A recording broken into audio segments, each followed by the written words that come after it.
All right, everyone, get ready, because today we are diving deep into the world of generative AI. And, our listeners are clearly as fascinated by this stuff as we are, because you sent us so much info on this, like seriously, a ton. We're talking practically everything Google has on it. Well, it is fascinating, to see this much material out there that's not just focusing on the hype, but really looking at how companies are actually using this technology. Exactly.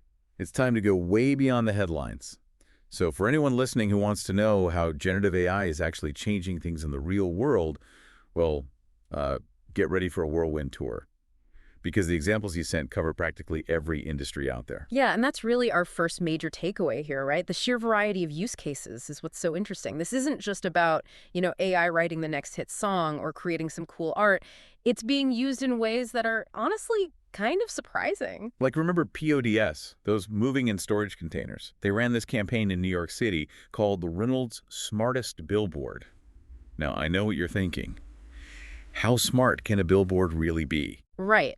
But this one actually used AI to, get this, tailor its message to different neighborhoods in real time. Like, imagine you're driving through the city and you see an ad that's actually speaking directly to the vibe of that specific area. Yeah, that's pretty clever. Pretty clever. It's not just clever, it's effective marketing, right? Yeah. That campaign wasn't just about being flashy. It actually solved a real business problem for them. Yeah. How do you make one message resonate with a ton of different people? And it turns out AI might have the answer. And if you look under the hood a little bit, that billboard was probably using a combination of like image recognition and natural language processing. It was probably pulling in data about foot traffic, demographics, maybe even the time of day, and using all that to adjust its message on the fly. Wow. Okay, so that's AI getting super creative with marketing. But then you sent this article about Magalu. They're a retail giant in Brazil, and they have this AI chatbot named Lu. Now, Lu's not just answering customer questions. She's a full-blown influencer with, get this, millions of followers on TikTok. It really is blurring the lines between AI and personality, and that's a really interesting trend. When you have millions of people interacting with an AI on that level, it raises all sorts of questions about, the future of connection, how we build relationships in a digital age, all of that. So we got AI writing ads, becoming TikTok famous, but then you threw in this example that really caught my attention. Yeah. 704 apps. Now, they're a company that specializes in ride-sharing apps, and they're using AI to do something pretty incredible. They're analyzing the audio during rides to detect hostile language.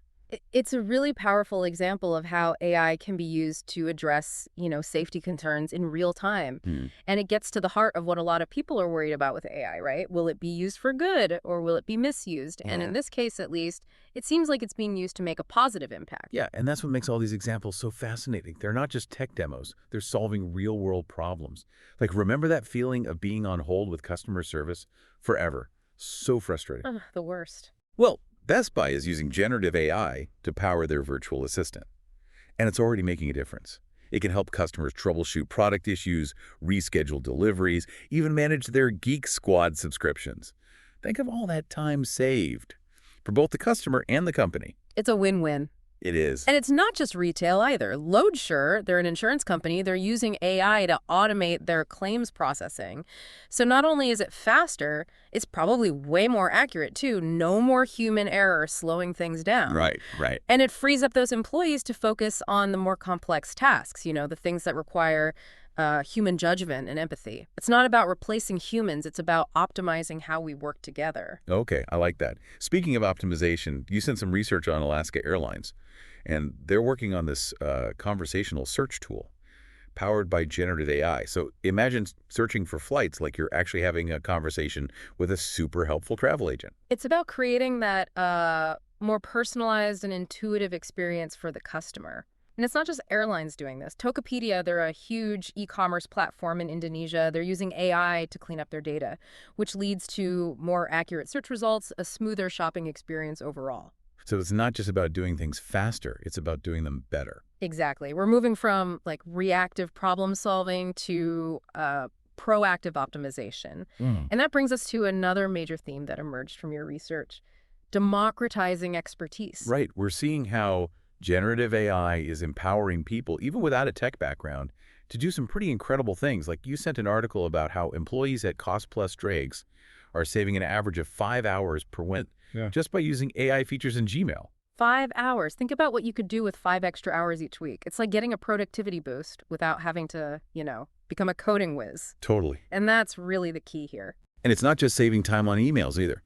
Adore Me, they're a lingerie company, and they're using AI to write product descriptions. What used to take them 40 hours now takes just one. Think about all the other things those marketers could focus on now. Yeah, that's huge. And we're seeing this across the board. Sports Basement, they're a sporting goods retailer, and they're seeing faster email responses in their customer service department, thanks to AI. Happier employees and happier customers. So is this the beginning of the robot takeover? Are we all going to be out of jobs? Well, not necessarily, but the nature of work is definitely changing. It's becoming less about those rote tasks and more about creative, problem-solving, critical thinking, those uniquely human skills that AI can't replicate. Okay, so maybe not a robot takeover, but definitely a shift. What does this mean for all of us? What skills do we need to thrive in this new world? Well, that's a conversation for another time. But I think it's safe to say that lifelong learning is more important now than ever before, because the skills we need today might be very different from the skills we need tomorrow. And that's something we'll explore further in the next part of our deep dive. So, we've seen how generative AI is being used in marketing, customer service, even ride-sharing apps. It's pretty clear that this technology is already having a major impact on how businesses operate. Yeah, it's kind of mind-blowing when you think about how quickly things are changing.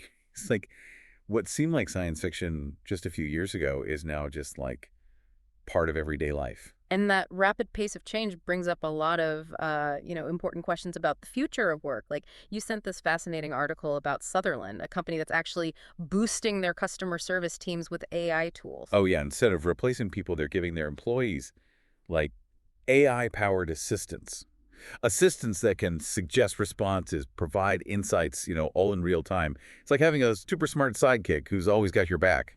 That's a great example of how AI can augment human capabilities rather than replacing us altogether. Mhm. It frees up employees to focus on, the more complex and nuanced aspects of their jobs, the things that require empathy, critical thinking, and creativity. It makes you wonder if those human skills are going to become even more valuable in the future. Absolutely. We're already seeing a shift in like the types of jobs that are in high demand. It's less about those rote tasks and more about problem solving, collaboration, and the ability to adapt to new technologies. So it's not just about learning how to use AI, it's about learning how to work alongside it. Exactly. And that brings us back to that question we posed earlier.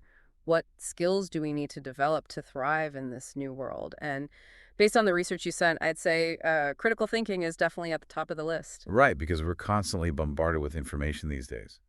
And it's not always easy to tell what's true and what's not, Yeah. especially with AI generating, increasingly realistic content, like those deepfakes we talked about earlier.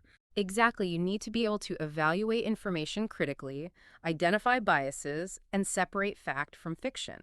And that's a skill that's going to become even more important as AI becomes more sophisticated. So what other skills are going to be essential? Well, creativity and problem solving are going to be huge. Those are the skills that allow us to come up with new ideas, find solutions to complex challenges, adapt to unexpected situations. Like you have this toolbox full of powerful AI tools, Yeah. but you need to know how to actually use them effectively to build something amazing. And of course, there are those uniquely human skills that are going to be even harder for AI to replicate.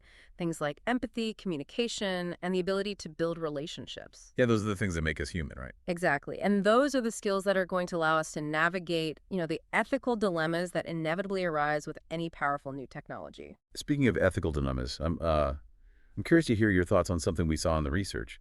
It seems like a lot of companies are using AI to promote financial inclusion and to make it easier for people to access essential services. Yeah, that's a really interesting trend. You sent an article about Fundwell, a company that's using AI to help businesses secure funding. It's like having a financial advisor who can analyze your business and then connect you with, the right investors. And then there's M Relief, an organization that's using AI to simplify the process of applying for food assistance.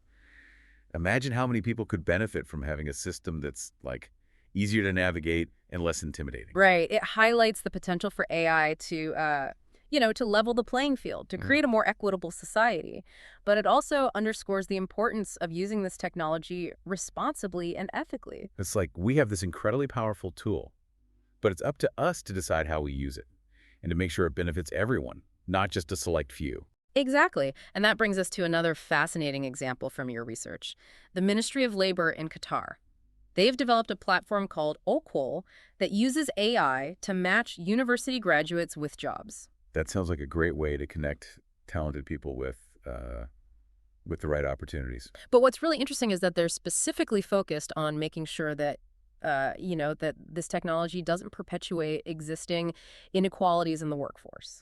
So they're thinking about the potential downsides and trying to mitigate them from the start. It's a great example of how we can use AI to, address societal challenges while being mindful of its potential impact on different groups of people. It's not a set it and forget it solution. It requires careful thought, design, and, an ongoing monitoring. That's a really important point. It's easy to get caught up in the excitement of new technology, Yeah. but we also need to be aware of the potential risks and unintended consequences. Absolutely. And that's why it's so important to have these conversations, to explore different perspectives and to challenge our own assumptions about what the future holds. Okay, so we've talked about the skills we need to develop, the ethical considerations, and the potential for AI to both create and solve problems. So what's the overall takeaway here? Is generative AI a force for good or a threat to humanity?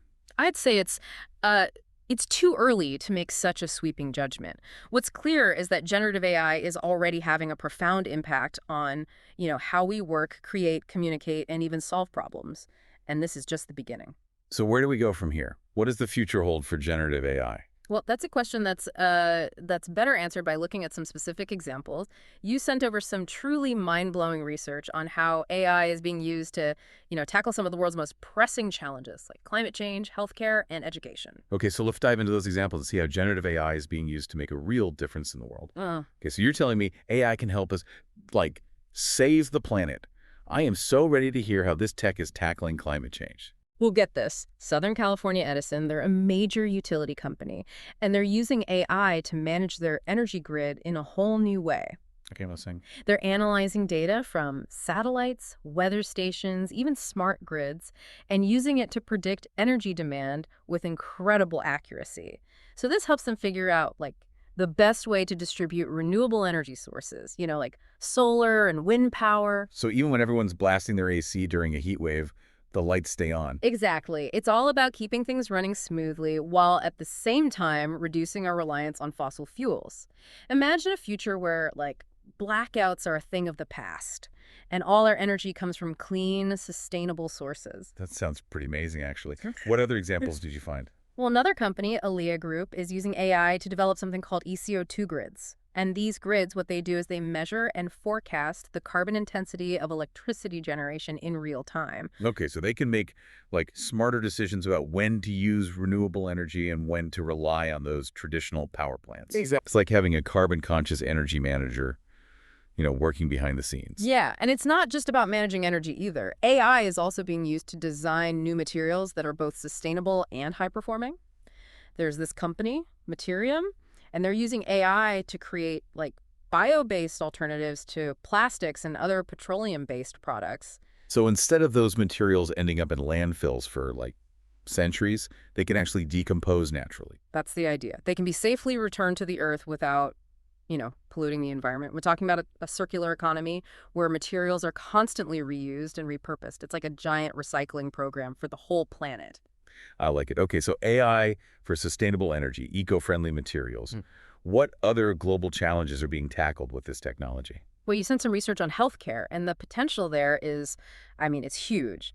AI is being used to personalize treatments, accelerate drug discovery, even diagnose diseases more accurately. Like those AI-powered microscopes that can detect cancer cells more effectively. That was a fascinating article. There's also this company, Reason, that's creating, like, computational models of diseases. And this allows researchers to, to test new drugs and therapies virtually, which could really speed up that drug development process significantly. It's like having a virtual laboratory where you can experiment without all the risks and costs of traditional methods. Exactly. And we can't forget about, the impact of AI in education. You highlighted YDUQS, a company using AI to streamline admissions processes and create personalized learning experiences for students. It's pretty amazing to think that it could make education more accessible and effective for so many people. Absolutely. So we've covered a lot of ground in this deep dive, from AI becoming TikTok famous to, potentially helping us solve climate change. What's your biggest takeaway from all of this? I think I'm walking away with a sense of cautious optimism. It's clear that generative AI is a powerful tool, a tool with the potential to really solve some of humanity's biggest challenges. But it's also a tool that needs to be used responsibly and thoughtfully. I agree. It's not a magic solution, but it is a powerful force for change. And ultimately, it's up to us to decide how we use it. And for anyone listening out there, keep exploring this topic, stay curious, stay informed, and be a part of this conversation. Because the future of AI is being shaped right now. And it's up to all of us to make it a future that we can all be proud of.